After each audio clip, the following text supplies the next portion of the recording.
विद्यार्थी मित्रांनो, कालच्याच लेक्चरमध्ये आपण बघितलं की आपण जस्ट प्रोजेक्शन ऑफ प्लेन्स कुठेतरी चालू केलं. ठीक आहे. त्याच्यानंतर बघा लक्षात द्या की आता प्रोजेक्शन ऑफ प्लेनचं किंवा प्रोजेक्शन कुठल्याही प्लेनचं प्रोजेक्शन ड्रॉ करताना काल जाता आपण एक बघितलं काय की आपल्याला सपोज प्लेनचं प्रोजेक्शन ड्रॉ करायचं असेल ना, त्याला जरी इन्क्लिनेशन दिलं असेल तरी आपल्याला ना त्याची एकूण 2 कंडिशन ड्रॉ कराव्या लागतात. ठीक आहे. त्यातली पहिली कंडिशन असणार आहे ती असणार आहे इनिशियल कंडिशन आणि दुसरी असणार आहे ती फायनल कंडिशन. ठीक आहे. आणि इनिशियल कंडिशनमध्ये आपण इन्क्लिनेशन कन्सिडर न करता आपण ड्रॉ करणार आहोत. म्हणजे जो काय प्लेन असेल ना तो प्लेन 2 व्ह्यूमध्ये कसा दिसतो हे आपण ड्रॉ करणार आहोत. आणि फायनल कंडिशनमध्ये मात्र त्याचं आपण इन्क्लिनेशन घेणार आहोत. आता लक्ष द्या काय थोडंसं महत्त्वाचं आहे. याचं बेसिक प्रिन्सिपल काय आहे की आपण ना हे जे आपण ड्रॉ करणार आहोत त्याच्या पाठीमागचं बेसिक काय आहे ते जरासं जाणून घ्या. ओके. आता काय करतोय मग काय त्या ठिकाणी आपल्या सर्वांनाच माहिती आहे एक प्लेन आहे तो ग्राउंडला हॉरिझॉन्टल आहे, दुसरा प्लेन आहे तो ग्राउंडला व्हर्टिकल आहे. ग्राउंडला जो प्लेन हॉरिझॉन्टल आहे त्याला आपण म्हणणार आहोत हॉरिझॉन्टल प्लेन आणि व्हर्टिकल आहे त्याला आपण म्हणणार आहोत व्हर्टिकल प्लेन. ठीक आहे. आणि आता पहिल्यांदा कंडिशनमध्ये मी काय करतो मग काय मी असं कन्सिडर करतोय की इन्क्लिनेशन न घेता मला हा जो ट्रायंग्युलर प्लेन आहे हा ट्रायंग्युलर प्लेन मला कसा दिसेल. ठीक आहे. समजण्यासाठी मी काय करतो थोडासा तो उंचीवर घेतो. लक्षात द्या काय म्हणजेच काय हा ट्रायंग्युलर लॅमिना आहे ना तो थोडासा उंचीवर आहे आणि एच पीला पॅरलल आहे. ज्यावेळी ना मला हा असा काहीतरी ट्रायंगल दिसतो ना मला ती खाली सावली दिसते बघा. लक्षात आहे त्याची खाली सावली दिसते बरोबर आहे ना. याचा अर्थ ना टॉप व्ह्यूमधून मी ज्यावेळी पाहतोय त्यावेळी मला तो ट्रायंगल दिसतोय आणि त्याच्या पूर्णपणे ट्रू शेपमध्ये दिसतोय. पण मी ज्यावेळी हा ट्रायंगल समोरून पाहतोय त्यामुळे तो ट्रायंगल न दिसता मला एक फक्त लाईन दिसते. मला एक फक्त काय दिसते लाईन दिसते. आणि ती लाईन किती दिसते तर ट्रायंगलच्या ना एकूण जेवढी हाईट असेल म्हणजे बेसपासून या पूर्ण वरच्या पॉईंटपर्यंतची जेवढी लेंथ आहे ना त्याला आपण हाईट म्हणतो. लक्षात आहे जेवढी हाईट आहे ना त्या हाईट एवढीच मला लाईन दिसते. ठीक आहे. आणि ज्यावेळी मी या ट्रायंगलला थोडंसं इन्क्लिनेशन देतो फॉर एक्झाम्पल मी आता या ट्रायंगलला ना थोडंसं म्हणजे 45 डिग्रीमध्ये फॉर एक्झाम्पल इन्क्लिनेशन दिलं. लक्ष द्या 45 डिग्रीमध्ये मी काय दिलेलं आहे इन्क्लिनेशन दिले. यावेळी मात्र ना टॉप व्ह्यूमध्ये मला तो ट्रायंगलच दिसतो पण ट्रायंगलपेक्षा तो थोडासा कमी दिसतोय. ठीक आहे. पण इकडची जी साईड आहे ना ज्या साईडवर तो ट्रायंगल रेस्ट करत होता ती साईड मात्र मला त्याच्या ट्रू शेपमध्येच दिसते. ती साईड मला ट्रू लेंथ जेवढी असेल ना तेवढी दिसते. आता मी असं कन्सिडर करतो. लक्ष द्या याचा बेस जो आहे तो बेस एक 50 mm आहे. बेस किती आहे 50 mm. ठीक आहे. आणि त्याची हाईट जी आहे म्हणजे सेंटर पॉईंटपासून हा जो वरचा पॉईंट आहे त्याची हाईट आहे 80 mm 80 mm. ठीक आहे. आणि आता लक्ष द्या काय ज्यावेळी मी फ्रंट व्ह्यूमध्ये पाहतोय मला एक लाईन दिसते. लक्ष द्या काय ज्यावेळी मी फ्रंट व्ह्यूमध्ये पाहतोय मला काय दिसते रे लाईन दिसते. ती लाईन किती दिसली पाहिजे तर ती लाईन जेवढी हाईट असेल तेवढीच म्हणजे 80 mm चीच दिसली पाहिजे. लक्षात आहे किती दिसली पाहिजे रे 80 mm चीच दिसली पाहिजे. ठीक आहे. आता मला एक सांगा काय मी हाच प्लेन आहे ना तो थोडासा इन्क्लाइंड केला. लक्षात आहे काय हाच प्लेन आहे तो थोडासा इन्क्लाइंड केला. आता बघा की मला काय दिसतं पहिल्यांदा मला एक लाईन दिसत होती. लक्ष द्या पहिल्यांदा मला एक लाईन दिसत होती. अशी लाईन दिसत होती की जी एच पीला पॅरलल आहे आणि ती लाईनची लेंथ आहे ती 80 mm होती. लक्ष द्या लाईनची लेंथ होती किती रे 80 mm. आता जर असं म्हणजे इन्क्लिनेशन दिल्यानंतर जर त्याला बघितलात ना तर तरीसुद्धा मला एक लाईनच दिसते. आणि किती दिसते पहिल्यांदा मला जेवढी लाईन दिसायची ना मला तेवढीच लाईन दिसते. ती कमी किंवा जास्त दिसत नाही. म्हणजेच काय त्याची लेंथ आहे पहिल्यांदाच 80 mm लेंथ होती ना आत्तासुद्धा ती मला 80 mmच दिसते. लक्षात आत्तासुद्धा मला ती किती दिसते 80 mmच दिसते. समजते का 80 mmच दिसते. पण ती एच पीला म्हणजेच एक्स ॲक्सिसला 45 डिग्रीमध्ये इन्क्लाइंड दिसते. 45 डिग्रीमध्ये इन्क्लाइंड दिसते. याचा अर्थ सांगायचा उद्देश किंवा मेन बेसिक नॉलेज हे आहे की काहीही झालं तरी मला एका व्ह्यूमध्ये त्याची ट्रू लेंथ ही दिसतेच. आणि ह्या एका कन्सेप्टवरच आपण या पुढील प्रॉब्लेम सोडवणार आहोत. ठीक आहे. रेडी आहेत सर्वजण. आपण प्रॅक्टिकली थोडंसं स्टार्ट करूया.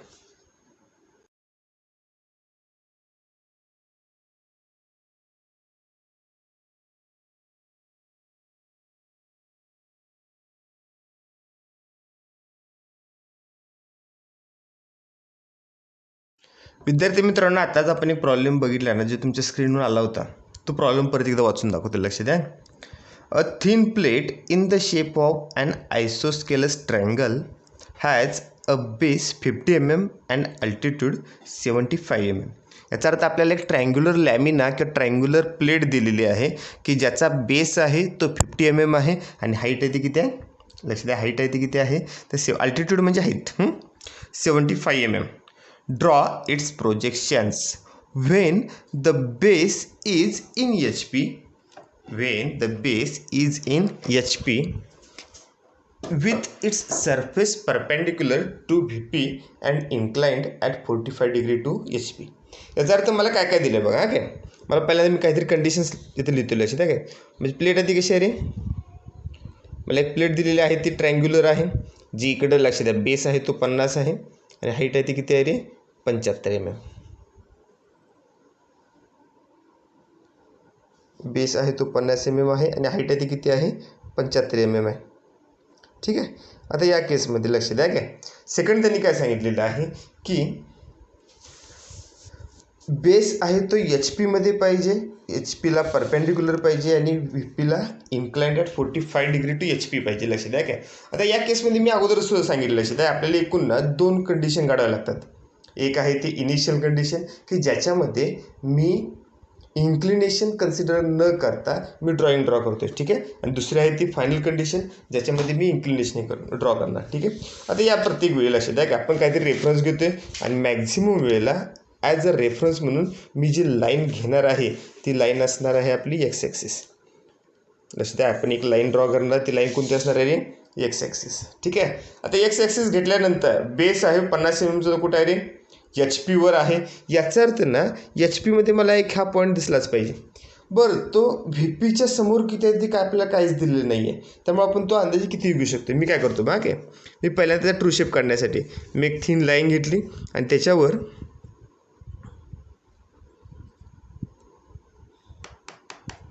50 mm ना पहिल्यांदा मी बेस ड्रॉ करून घेतला.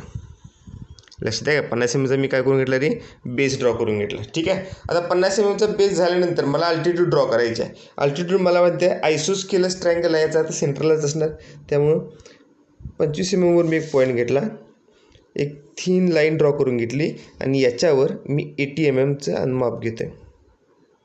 याच्यावर मी 80 mm घेतला. ठीक आहे. देन इनिशियल कंडिशनमध्ये लक्ष द्या काय इनिशियल कंडिशनमध्ये हा ट्रायंग्युलर प्लेट मला टॉप व्ह्यूमध्ये अशी काहीतरी दिसेल. लक्ष द्या टॉप व्ह्यूमध्ये कशी दिसणार आहे रे अशी काहीतरी दिसणार बरोबर आहे का. हीच प्लेट फ्रंट व्ह्यूमध्ये मी त्याला काहीतरी नावं देतो. लक्ष द्या काय त्यांनी नावं दिलेली नाहीत आपण द्या. याला म्हणतो मी पॉईंट A, याला म्हणालो मी पॉईंट B आणि याला म्हणतो मी पॉईंट C. ठीक आहे. देन हा सपोज जर AB असेल तर त्याच्या फ्रंट व्ह्यूमध्ये हा पॉईंट असणार आहे पॉईंट A', B'. लक्ष द्या पॉईंट A' आणि B'. ठीक आहे. सिमिलरली हा जर पॉईंट C असेल तर फ्रंट व्ह्यूचं प्रोजेक्शन घेतल्यानंतर हा पॉईंट जो असणार तो पॉईंट असणार पॉईंट C'. लक्षात द्या काय हा असणार पॉईंट ABC त्यामध्ये A', B' घेतला आणि पॉईंट C' घेतला. ठीक आहे. ही झाली त्याची इनिशियल कंडिशन म्हणजे पहिल्यांदा इन्क्लिनेशन कन्सिडर नाही केलं ना तरी चालते. आता मी काय करतो मग काय AB हा पॉईंट आहे तसा ठेवतो. लक्षात द्या AB हा पॉईंट काय करतो मी आहे तसा ठेवते आणि C पॉईंटला उचलून हा पॉईंट C मी असं थोडासा इन्क्लाइन करायला लागलो म्हणजे थोडासा वर घेतो. किती घेणार जोपर्यंत लक्षात द्या काय तो प्लेन त्याला 45 डिग्रीमध्ये इन्क्लाइन होत नाही तोपर्यंत. जोपर्यंत तो प्लेन त्याला 45 डिग्रीमध्ये इन्क्लाइन होत नाही तोपर्यंत. ठीक आहे. म्हणजेच काय मी फिक्स करताना काय केले रे AB पॉईंट हे 2 पॉईंट मी फिक्स केले. लक्षात द्या हे 2 पॉईंट मी काय केले रे फिक्स केले आणि C पॉईंट मी उचलायला लागले. ज्याप्रमाणे ना टॉप व्ह्यूमध्ये मी AB पॉईंट फिक्स करतोय सिमिलरली जसे मी टॉप व्ह्यूमध्ये AB पॉईंट फिक्स करतोय सिमिलरली मी फ्रंट व्ह्यूमध्ये सुद्धा A आणि B पॉईंटच फिक्स करणार. ठीक आहे. त्यामुळे पुढे घेते ही इनिशियल कंडिशन झाली ना की फायनल कंडिशनमध्ये घेताना मी इथं अंदाजे अनेक पॉईंट घेतला. हा पॉईंट हा असणार आहे A' आणि B'. कुठला तर हा फायनल कंडिशनमधला. लक्षात द्या कोणता असणार तो फायनल कंडिशनमधला. समजतंय का. आता लक्ष द्या काय आता मला त्याला इन्क्लिनेशन द्यायचं आहे. आता C पॉईंट आहे ना मी असा उचलला याचा अर्थ A आणि B कॉन्स्टंट ठेवून मी Cला असं काहीतरी वर घेऊन गेलो आहे. कुठपर्यंत जोपर्यंत तो C 45 डिग्रीचा होत नाही तोपर्यंत. ठीक आहे. म्हणून मी काय करतोय A आणि B पासून ना 45 डिग्रीची एक लाईन ड्रॉ केली, 45 डिग्रीची काय केली रे, एक लाईन ड्रॉ केली. आणि मला अजून एक गोष्ट माहिती आहे की जसा म्हणजे बेसपासून अल्टिट्यूडची लेंथ म्हणजे ए डॅशपासून सीचं अंतर, सी डॅशचं अंतर काही केलं तरी कसंही केलं तरी चेंज होत नाही. सिमिलरली इथं जर लक्षात आहे काय, या ए डॅशपासून हा सी डॅश सपोज जर 75 mm असेल ना, तर यासुद्धा ए डॅशपासून या ए डॅशपासून सी डॅश सपोज जर 80 mm असेल ना, तर या ए डॅशपासून सुद्धा सी डॅश किती असला पाहिजे रे, 80 mmच असला पाहिजे. त्याची लेंथ कमी होणार नाही. कशा त्याची लेंथ कमी होणार नाही. हा झाला, हा सपोज जर ए डॅश आणि बी डॅश फायनल कंडिशनमधला असेल तर हा पॉईंट असणार पॉईंट सी डॅश, तो पॉईंट असणार पॉईंट सी डॅश. ठीक आहे. आता काय करायचं मग काय, सिम्पल. मला ए डॅश मिळाला, मला सी डॅश मिळाला.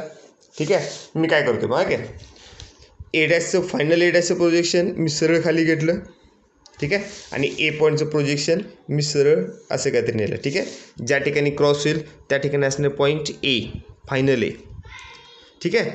ए पॉईंट सरळ खाल्लेला, ए डॅश सरळ खाली आला, ए पॉईंट सरळ गेला. ठीक आहे.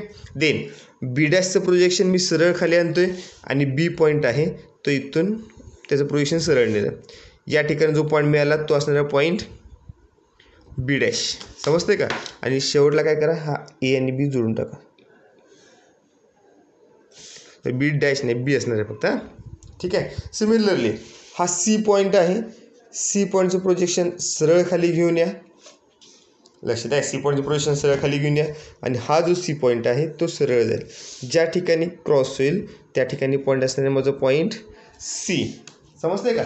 आणि त्यानंतर शेवटची स्टेप मी ए सी आणि बी सी हे दोन पॉईंट जोडून घेतले. ए सी आणि बी सी हे दोन पॉईंट काय घेतले रे, जोडून घेतले. ही झाली माझी इनिशियल कंडिशन आणि ही झाली माझी फायनल कंडिशन. आता या फायनल कंडिशनमध्ये एकूण दोनच पॉईंट घेतले, सॉरी दोनच व्ह्यू घेतलेत आपण.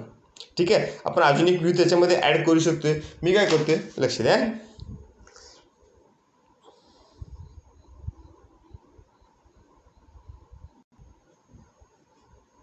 साईड व्ह्यूसाठी काय करतो मग काय, फायनल कंडिशन जी आली ना तिथे मी अजून एक ॲक्सिस घेणार.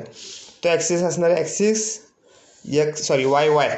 ठीक आहे. आणि एक्स ॲक्सिस आणि वाय ॲक्सिस ज्या ठिकाणी क्रॉस झाले तिथं पॉईंट असणार पॉईंट ओ. लक्षात तिथं कोणता पॉईंट असणार पॉईंट ओ. देन ओ पॉईंटपासून मी 45 डिग्रीची एक लाईन ड्रॉ करतो. मला वाटते प्रोजेक्शन कसं म्हणजे साईड व्ह्यूमध्ये कसं घ्यायचं ते आपण बघितले फर्स्ट सेममध्येच. 45 डिग्रीची एक लाईन ड्रॉ केली. ठीक आहे. देन एचं प्रोजेक्शन सरळ गेलं. ठीक आहे. एचं प्रोजेक्शन टॉप व्ह्यूमधलं एचं प्रोजेक्शन सरळ गेलं 45 डिग्रीच्या लाईनपर्यंत आणि तिथून वरती गेलं. लक्षात आहे काय, ज्या ठिकाणी ए डॅश आणि ए पॉईंट क्रॉस होणार त्या ठिकाणी पॉईंट असणार पॉईंट ए डबल डॅश. लक्षात आहे त्या ठिकाणी पॉईंट कोणता असणार पॉईंट ए डबल डॅश. ठीक आहे. सिमिलरली बी पॉईंटचं प्रोजेक्शन सरळ गेलं. ठीक आहे. या बी डॅशचं प्रोजेक्शन सरळ झालं 45 डिग्रीच्या लाईनमध्ये पर्यंत आणि तिथून वर जाईल. बरोबर आहे ना. ज्या ठिकाणी दोन्ही क्रॉस होतील तिथं असणार पॉईंट बी डबल डॅश. आणि हे मी थोडंसं डार्क करून घेतो. ठीक आहे. आता राहिला माझा पॉईंट सी. लक्षात आहे काय, सी पॉईंटचं प्रोजेक्शन सरळ गेलं. ठीक आहे. आणि सी पॉईंटचं सी डॅशचं प्रोजेक्शन सरळ जाऊन वरती आलं. लक्षात आहे का, हा पॉईंट असणार माझा पॉईंट सी डबल डॅश. आणि शेवटला काय करा, ए बी आणि सी हे तिन्ही पॉईंट्स एकमेकाला जॉईन करून घ्या.